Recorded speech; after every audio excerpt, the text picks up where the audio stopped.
L'année dernière, donc sur les impôts de 2023 qui se payent maintenant, sur la taxe foncière, nous avons eu une double augmentation. L'augmentation de la base, qui est de la cotisation, de 7,3% du gouvernement, et il y a eu une augmentation de la part de l'intercommunalité de 2%.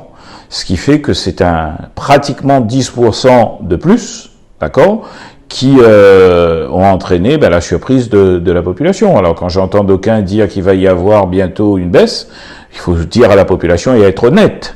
Il y a d'abord une augmentation que la CASUD a créée, conjuguée à l'augmentation de la base du gouvernement, et ça fait une augmentation conséquente. Quelqu'un qui paye 2700 € de taxes foncières, par exemple, je l'ai montré tout à l'heure en salle de conseil, paye 2900 €. C'est une augmentation qui n'est pas seulement celle de l'équivalent d'une bouteille de gaz, comme a dit un conseiller de l'opposition.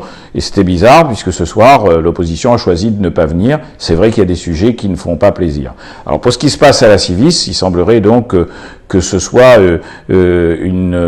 par nécessité financière pour l'interco d'à côté, si je puis dire, de rembourser le versement transport, pour trouver des ressources nouvelles, donc d'augmenter la fiscalité locale.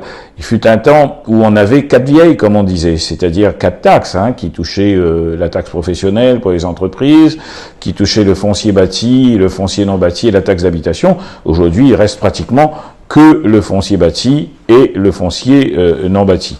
Donc nous avons fait le choix de ne pas augmenter les impôts, et c'est ce soir ce qui transparaît donc de ce débat d'orientation budgétaire ici sur Saint-Joseph du fait de la commune.